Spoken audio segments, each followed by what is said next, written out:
कलंक है, एक जाति पाति के आधार पर अस्पृश्यता का भाव,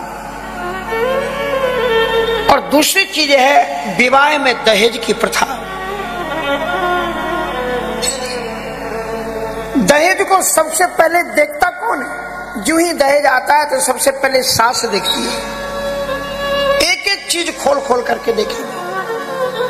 अरे जी गहने तो सब नकले हैं, ठग लिया, बताओ कितना पढ़ाया लिखाया बच्चे को, ठग लिया। पुराने जमाने में दहेज की प्रथा थी, रामायण में भी वर्णन है, शिव महापुराण में भी वर्णन है। ये दहेज की प्रथा क्यों थी? क्योंकि पहले संग्रह वृत्ति व्यक्ति के पास में नहीं थी, माने इकट्ठा करो, ये आदत नहीं थी। तो दो परिवार में से एक परिवार का बेटा और एक परिवार की बेटी दोनों मिलकर के एक तीसरे परिवार को जन्म देते, इसलिए दोनों मिलकर के कहते भैया तुम्हारा बेटा हमारी बेटी, दोनों मिलकर के इनको मदद करो ताकि अपना नया घर बना। अब इनके नाते रिश्तेदार और बन गए, इनके तो इनके नाते रिश्तेदार आएंगे, इनको बर्तन चाहिए, इनका अलग चूल्हा जलेगा, इनको चूल्हा चाहिए। अब ये बहू आ रही है तो उसको कपड़े रखने पड़ेंगे, इनको एक अलमारी चाहिए। पुराने जमाने में आज से 50 वर्ष पहले की बातों को याद करो, दहेज में क्या दिया जाता था? बर्तन होते थे, अलमारियां होती थी, चूल्हा होता था, सामान्य उपयोग की चीजें होती थी।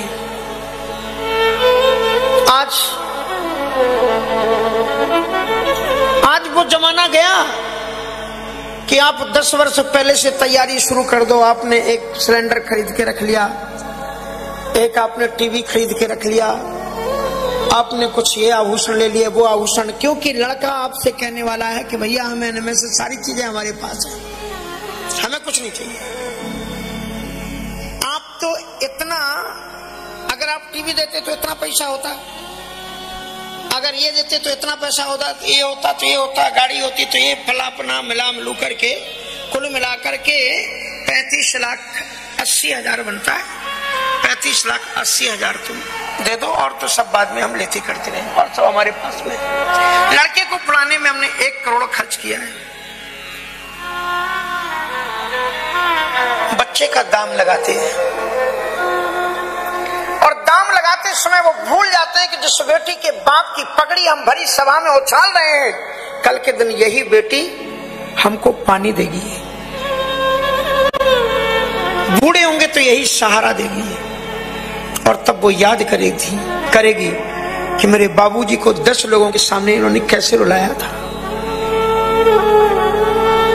इंसानियत को तार तार मत करो।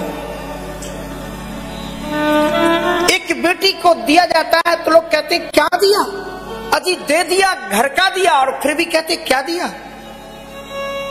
घर की चिराग दे दी, घर का श्रृंगार दे दिया, घर की रुनक झुनक दे दी, सर्वस्व तो दे दिया तुमको, और फिर भी कहते क्या दिया? इसलिए जो कथा को सुनने वाले सत्संग वाले लोग हैं, उन्हें संकल्प लेना चाहिए उन युवक और युवतियों को कि ना दहेज देंगे और ना दहेज लेंगे। रामचरितमानस पढ़ते तो राम तुम्हें भी बनना होगा, चलो राम के पद चिन्हों पर अब इतिहास बदलना होगा। इसलिए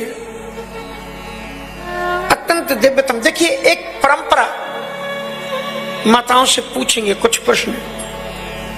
पुराने जमाने में जब भोजन परोसा जाता था तो गाली दी जाती थी, अभी भी देते हो? क्यों देते थे गाली? बताओ जी, इधर से बताओ, कोई गाली देने की परंपरा क्यों थी? हंसी मजाक वाली चीजें तो अभी भी नहीं छोड़ी हम लोगों ने, वो तो अभी भी है। जब भी आते थे बारात में गाली, और दूल्हे पक्ष के लोगों को गाली दी जाती थी, और गाली को सुनकर के लोग हंसते थे, और गालियां भी बड़ी गजब गजब की होती थी। समधी जी की ऐसी मूछ जैसे कुत्ता की। हमने कुछ तो कहा नहीं, हमने कुछ कहा है क्या?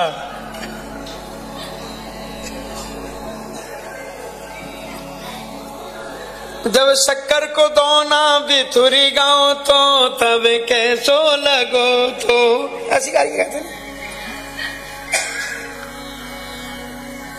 और हंसते थे लोग, और गाली देने वाले रोते थे, और लोगों को हंसते हुए देख करके कहते थे कि हमारी गालियां भी सुन करके आप हंस रहे हो। बस इस स्वभाव को चेंज मत करना। हमारी बेटी से अगर जाने अनजाने में कोई गलती हो जाए तो जैसे तुम हमारी गालियां भी सुन करके हंस रहे हो, ऐसे ही हंसते रहना, नाराज मत हो। शिव महापुराण में गालादी नाम, शिव महापुराण में एकदम संस्कृत के श्लोक हैं कि गालियां दी गई।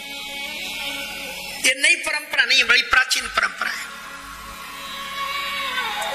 विवाह में जब आए तो किसी ने पूछा कि भोजन कैसे शुरू हुआ, क्या परोसा गया? बोले छन महू लगे परन पनवारे, कनक कीले मणि पाने सवारे। जो ही पत्तल बैठी थी, ये नहीं कि 1 घंटे वेट कर रहे हैं, छनम 1 मिनट में पत्तल और दोनों परोसने लगे। छनम लगे परन पनवारे। तो किसी ने कहा कि बाबा जी, तुलसीदास जी से कहा कि तुम बाबा जी रह गए। बोले क्यों? अरे बोले साक्षात जगत जननी लक्ष्मी की अवतार है सीता, उसके विवाह में ये दोना पत्तल की बात लेकर के बैठे। उसमें तो सोना और चांदी के बर्तनों की वर्णन करना चाहिए थी, सोने की थालियां थी, हीरा जवाहरात जड़े हुए थे उनमें, ऐसा लगना चाहिए आपको। जनक भवन के जनक जी के पास में संपत्ति कितनी थी मालूम? जो संपदा नीच गए सोहा, सो बिलोक सुरनायक मोहा। राम विवाह में जब देवराज इंद्र आए, वरुण कुबेर सुरेश के समेत जब जनकपुर में घुसे, तो जनक भवन की शोभा जैसी गह गह प्रतिपुर देखी, तैसी पता ही नहीं लग रहा था कि विवाह किस घर में है। जितने घर थे वो सब जनक के ही भवन की तरह सजे हुए थे, सब एक जैसे मकान थे। गरीब और अमीर का कोई मकान से कोई भेद ही नहीं था। ये था राजा जनक का समाजवाद, सबके एक जैसे घर। हमने एक घर में देखा कि एक व्यक्ति एक नौकर को डांट रहा था, बड़े जोर जोर से डांट रहा था। मैंने उस नौकर से पूछा कि तुम सेवा तो अच्छी करते हो, क्या बात? कहा वो मैं आज प्रेस किए हुए अच्छे कपड़े पहन के आ गया हूं, आज शादी का टाइम था। तो बोले तुम नौकर की तरह तो देखो, तो पता कैसे लगेगा कि हमारे यहाँ 4 नौकर भी है काम, तुम तो मेहमान बन के आ गए आप। ये कौन सी इंसानियत है बोलो?